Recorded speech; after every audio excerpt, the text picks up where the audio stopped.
Welcome back to A Better Choice Homestead. My name is Kelly, and on my channel, I focus on food, growing it, preparing it, and preserving it. I do 3 videos a week. On Fridays, it's all about freeze drying. So if you're interested in freeze drying, you have a freeze dryer, you're thinking about getting a freeze dryer, I have a playlist you can check out. On Sundays, it's usually about the garden, the harvest from the garden, preserving the harvest from the garden, something along those lines. I have various playlists for that. And on Tuesdays, it's about getting meals on the table quick that are loaded with nutrition, flavor, and health benefits. And the playlist for that is called Tasty Tuesday. Welcome to an edition of Tasty Tuesday. Tonight, we're going to be doing another local favorite, famous recipe. We are going to be doing Utica greens. So this is the second Utica-based recipe that I've done recently. I'm not from Utica, but they're close enough that if I go out to eat, it might be on the menu, and if it's on the menu, I'm definitely going to get it. This is absolutely delicious, and it is loaded with nutrition. So we are going to start with escarole. So escarole is part of the chicory family. It's a leafy green. It's a bitter leafy green. It's not my favorite. I will sometimes make this recipe with Swiss chard or with kale, but it does change it up a little bit, and I want to give you guys as close to the real thing as possible. So we're going to be starting with 2 heads of escarole because I'm doubling this recipe. I would like to eat on this throughout the rest of the week, and then after maybe 4 or 5 days, if there is any left, which we'll see, I want to give freeze drying it a try. I've not freeze dried this type of a recipe before, so that's what we're going to start with. What I've done right now is I have chopped the escarole in half at the root and then just washed it really well under cold running water. So I have 4 sections here, and I am just going to chop those down. I've got a pan heating up on high, and we're just going to give these a quick blanch and then get them into some cold water. I'll get them rinsed, I'll get them drained, and then we're going to move on to making the dish. So this is the pre-step. So all I need to do is get these chopped. I do have a towel here at the end of my board because these are wet and I'm going to get wet. So let's get these chopped. And for this, I'm going to be cutting the ends off, the root end off of each of these to start. You can throw these into a larger pot and blanch them just like this intact if you'd like. This is how I always make it though. I like to chop mine up into the pieces before it goes into the pot. So with my root ends removed, I am just going to do a rough chop on these. And while this may look like a lot of greens to start, they're going to cook down quite a bit. So just a rough chop is fine.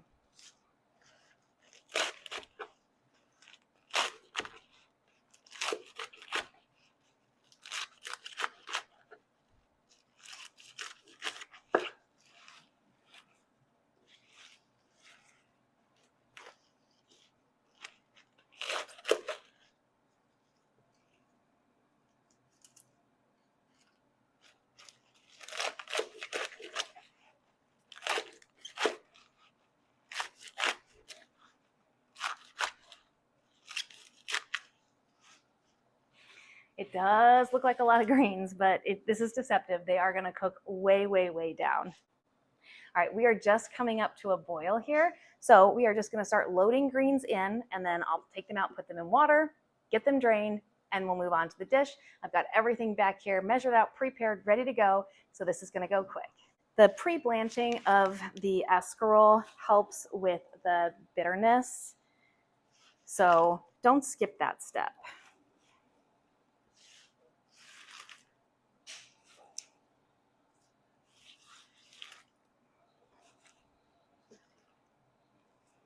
This only takes 2 minutes to blanch.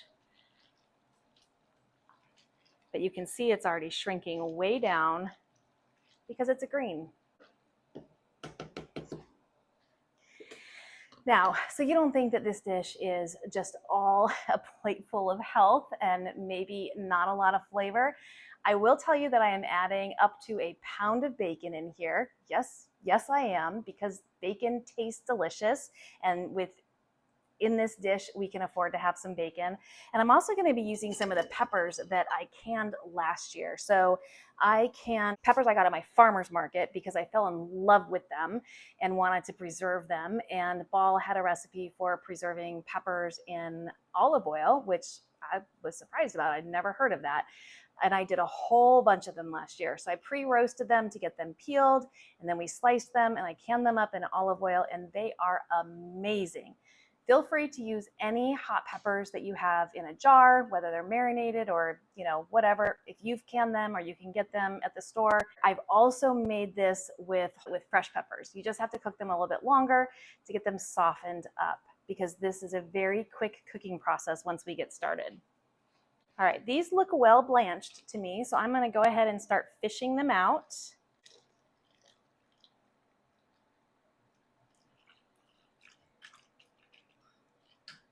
Get the rest of these out of here.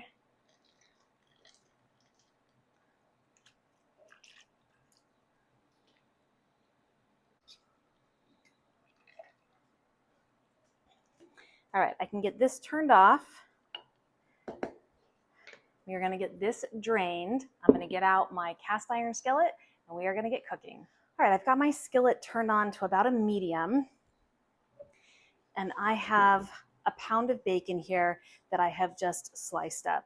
The slices are not very big, they're not very small, they're just slices of bacon. The size doesn't matter. You might like it smaller, you might like it bigger. The original recipe calls for prosciutto.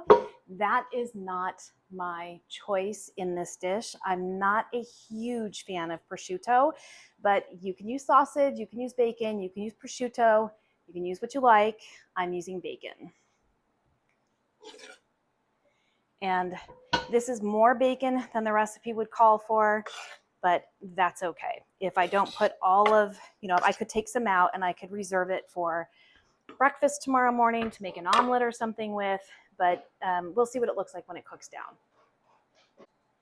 So with my pan on about a medium, this should cook up pretty quick. While we wait for this bacon to cook down, let's talk a little bit about the health and nutrition of this meal. So the escarole is part of the chicory family. It is an excellent nutritional food choice because it's loaded with antioxidants like vitamin C, vitamin E, and flavonoids. Antioxidants help protect your cells from free radicals, which contribute to things like heart disease, cancer, and even premature aging. Escarole is also high in fiber and high in vitamin A, vitamin K, and folic acid. So it's an excellent food for heart health, weight management, digestive health, immune support, and just your overall health in general. Peppers, we're going to be adding the peppers. They are high in vitamin C, vitamin B6, vitamin K, potassium, folate, vitamin E, vitamin A. They actually provide you with 169% of your recommended daily value of vitamin C. That's in just one pepper. They also have quercetin and luteolin, which are polyphenol antioxidants. They also contain lutein, which is a carotenoid that supports your eye health.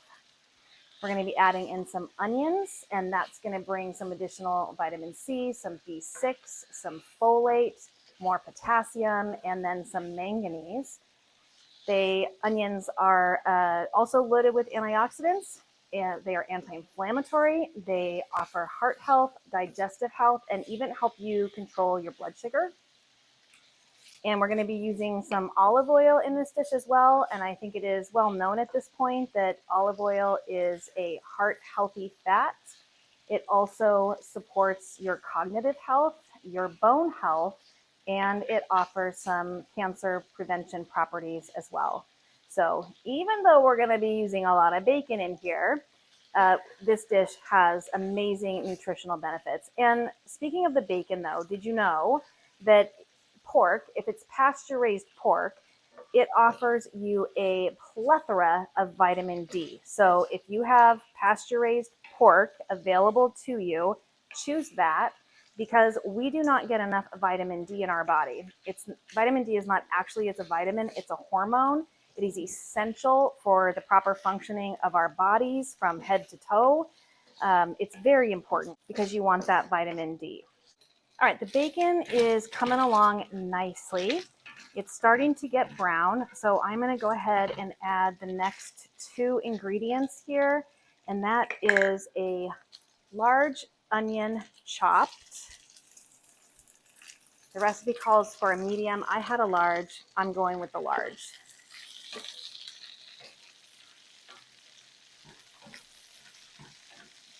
And we're going to cook this until the bacon starts to get a little bit crispy and the onions have cooked down. They're getting translucent. They're sweating out a bit.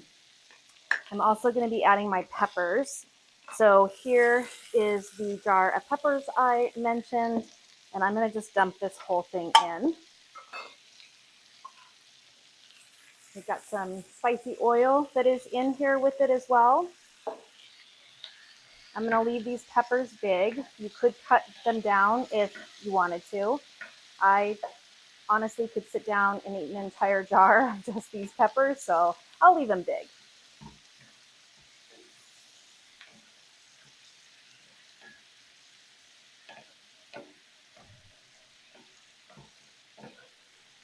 All right, next, while this finishes cooking, I've got a medium-sized bowl here. I'm going to add 1 cup of breadcrumbs, whatever breadcrumbs you like. This is a mix of seasoned breadcrumbs, some of my eggplant breadcrumbs, and a little bit of panko breadcrumbs. So 1 cup of that. I've got 3/4 of a cup of pecorino romano cheese that I'm going to add in. I'm going to add in about a teaspoon or so of salt. I'm just going to do a pinch or 2. It was a small pinch. I'm going to add in some pepper. Again, just a couple small pinches. Seasonings like this are to taste, so salt and pepper the way you like it. And then I've got some homegrown freeze-dried oregano here. I'm going to add in a palmful.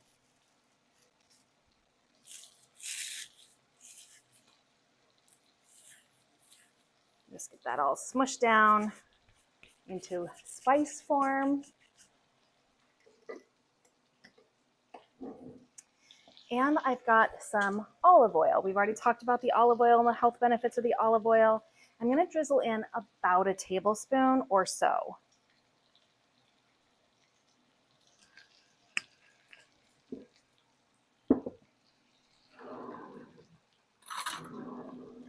And then I'm just going to mix that all around to get the olive oil coated throughout the cheese and the breadcrumbs and the spices. And I might add a little bit more. We'll see. I want everything to have a little olive oil on it. I don't want anything dry. It doesn't have to be wet, but I don't want it dry.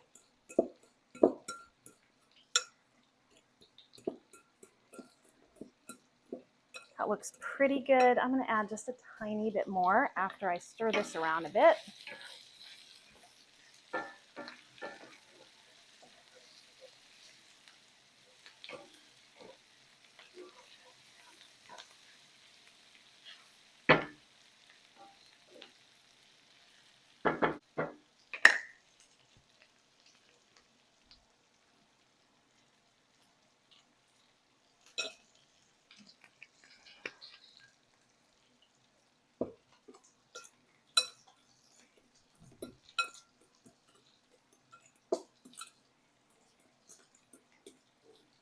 That looks better.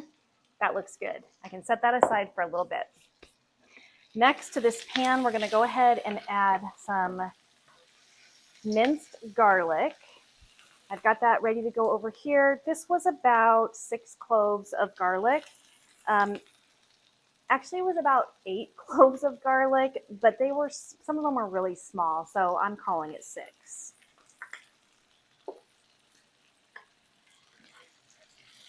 We're going to work that around to get it nice and fragrant in the pan.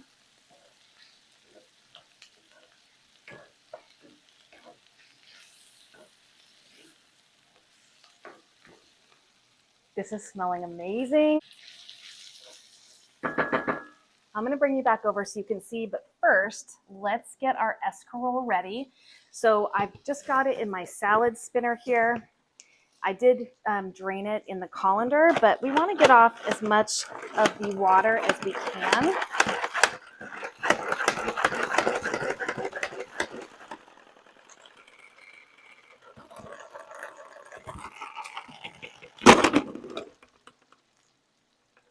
Good. We got off quite a bit of water. Just let that continue to drain in here while we finish up the dish because yeah, it's almost done. You can see we've got some really good color starting on the bacon.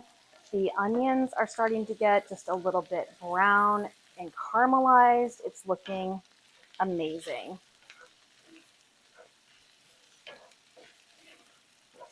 So at this point, I'm going to add in the escarole. And it's pretty clumped together. So we're going to break that apart as we stir it.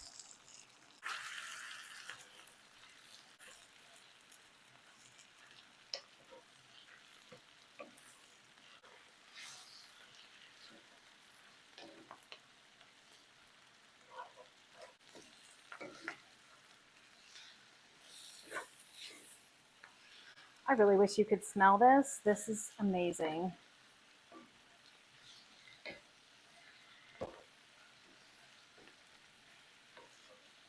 All right, we're gonna let that cook for just a minute. In the meantime, I am gonna get the oven broiler turned on to high because we are gonna finish this in the oven for 2 minutes. Let's just get that escarole separated and cooked through so that it absorbs the flavors that are in the pan.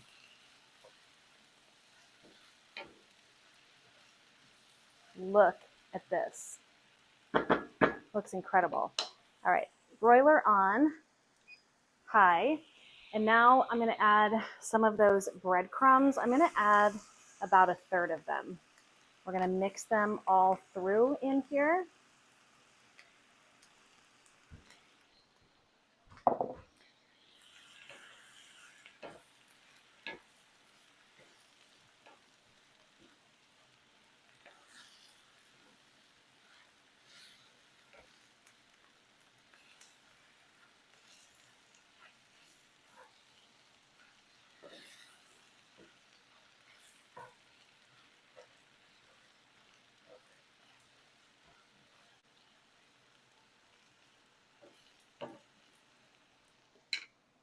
Now I'm going to put the rest of the breadcrumbs just over the top.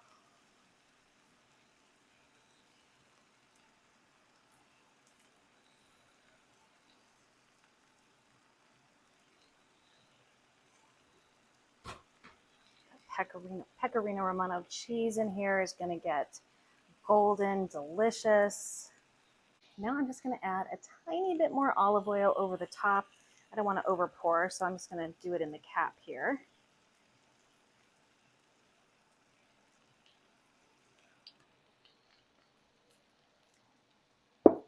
And now we're going to put this into the oven for 2 to 3 minutes on broil on high.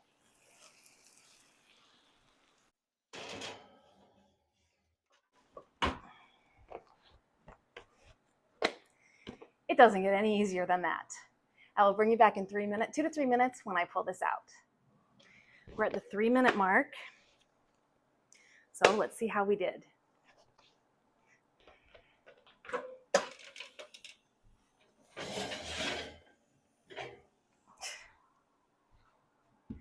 This looks incredible. Before I get this served up, let me give you a close-up. Voila. Super simple, super delicious, super quick as well. This is definitely a start to serve in under 30 minutes. All right, let's do a taste test. Let's dig into some of this. Oh, steamy deliciousness.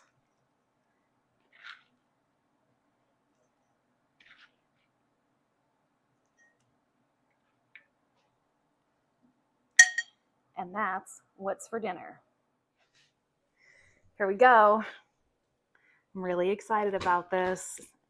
This is a local favorite for a reason.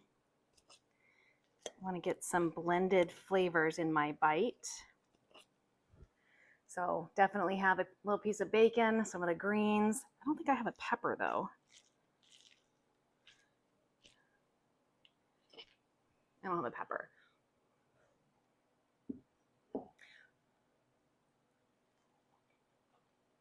Mm. Mm. Mm. Wow. Wow. You can taste the pecorino romano cheese in there. The greens are definitely not bitter.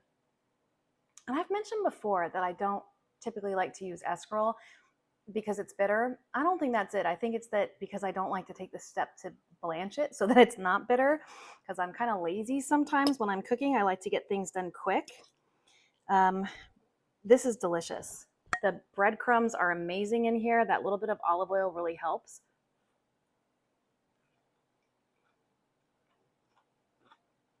Mm-hmm. Oh, I can taste the garlic. The bacon is delicious. It's bringing a salty kind of savoriness to the dish. I want to find a pepper, man. I didn't get any peppers in my bowl at all. Where'd they go? Here's one. All right, I got a little red pepper on there.